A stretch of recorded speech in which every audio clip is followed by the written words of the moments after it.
I mean, to me, I see people like Bill O'Reilly on television, right? And I see how much they control the media. Like there's this girl on Bill O'Reilly the other night from an organization saying the world can't wait. And this girl was spot on.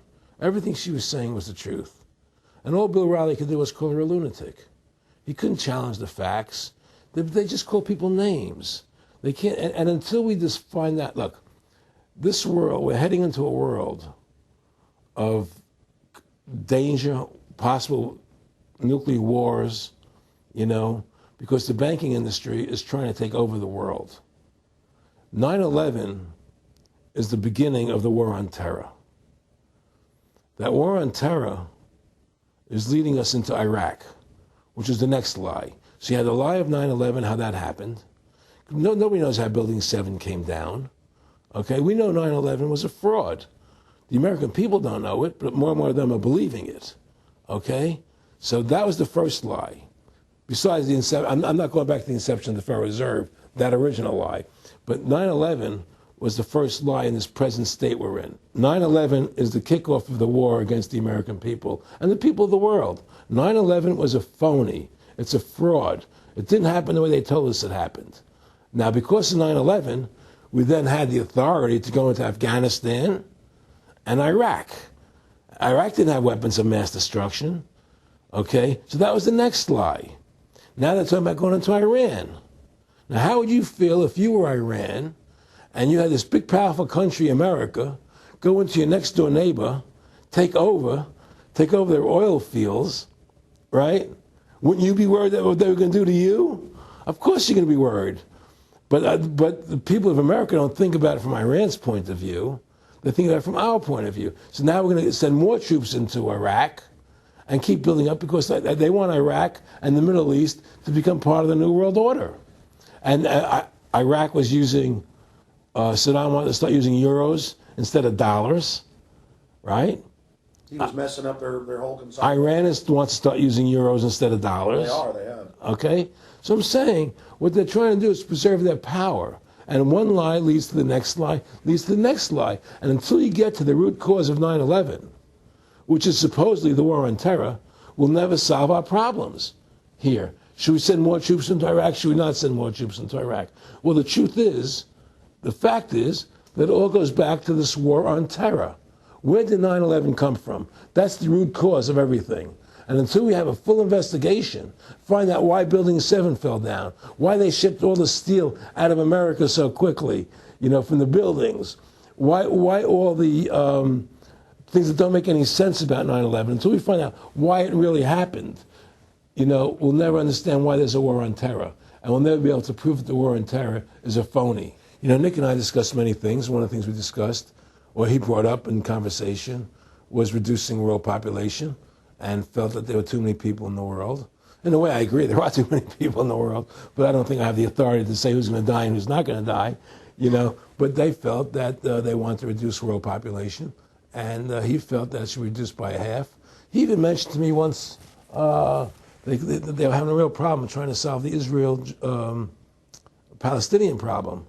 And he talked to me once about they were playing with the idea of bringing Israel to Arizona, you know, and taking all the people from Israel and giving everybody $1 million and setting up Israel in the state of Arizona. Unbelievable. Just to end that problem, because that's a problem that they're not in charge of, in a sense. They're not controlling that problem. They're very arrogant. They can do whatever they want to do. We've given these people the authority to create money out of thin air, and through that device, they control everything. And if you want to win the battle to stop that, you have to deny them the ability to create money. It's only because they can make money that they have all this power.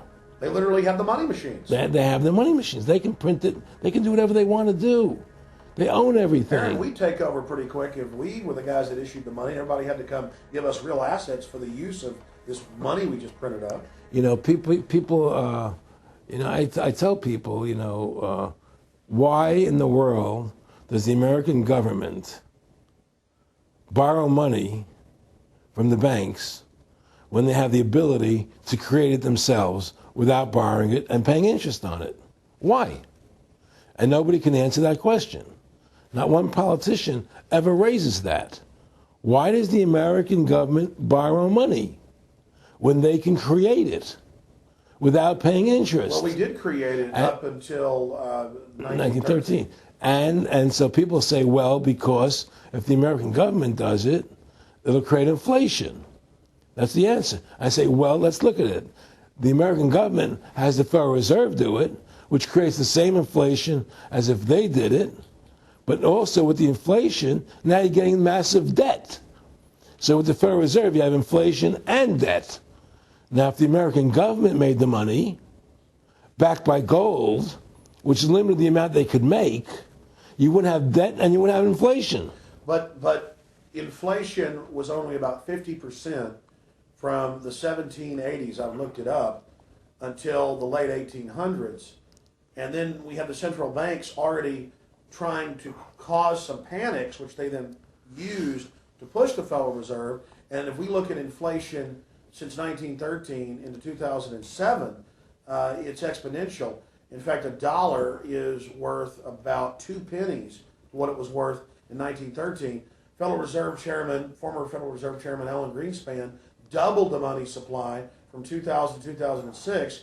And then Edward Bernanke, the new Fed chief, came in and said he's going to double it again in the next 2 years. And then he said, now I'm going to make the money supply numbers secret. And so now we don't even know. Right. But the evidence is they are just, in the curve of inflation, it gradually grows. And then suddenly at a point, it goes straight up. And it seems it's parabolic, yeah. Yeah, parabolic. But the thing is that the only thing I disagree with you on from early 1800 to 1913, there was no inflation other than during the Civil War.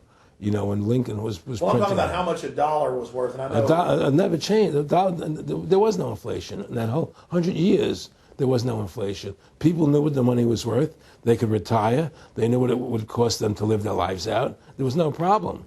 It was only since 1913, when the Fed came in, that we created massive inflation and massive debt. So then what you said earlier, then there really wasn't inflation. There was no inflation. So you don't get inflation when the government issues the money, at least in the U.S. history. Well, not if it's backed by gold. Well, exactly. But I'm talking about, and I did look this up, and I believe that if you look after the country was set up, and some of the things happened with Andrew Jackson and the rest of it, there were points where it spiked and there were manipulations. There were points, mostly during the Civil War. Yeah.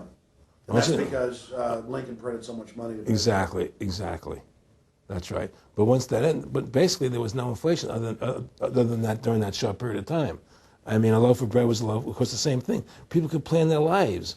Today, they planned inflation. Now you have two parents working. They can't afford to pay for their family anymore. The kids are going to state-run schools now. The kids are being indoctrinated how to think. They're being given Ritalin. They're being given all these drugs. The whole country's being dumbed down. It's all because of the Federal Reserve System. And the Federal Reserve System and these bankers are responsible for the demise of America. And if we ever want to win this battle, you must shut down the Federal Reserve System. And we must shut down these bankers and restore sound money to this country.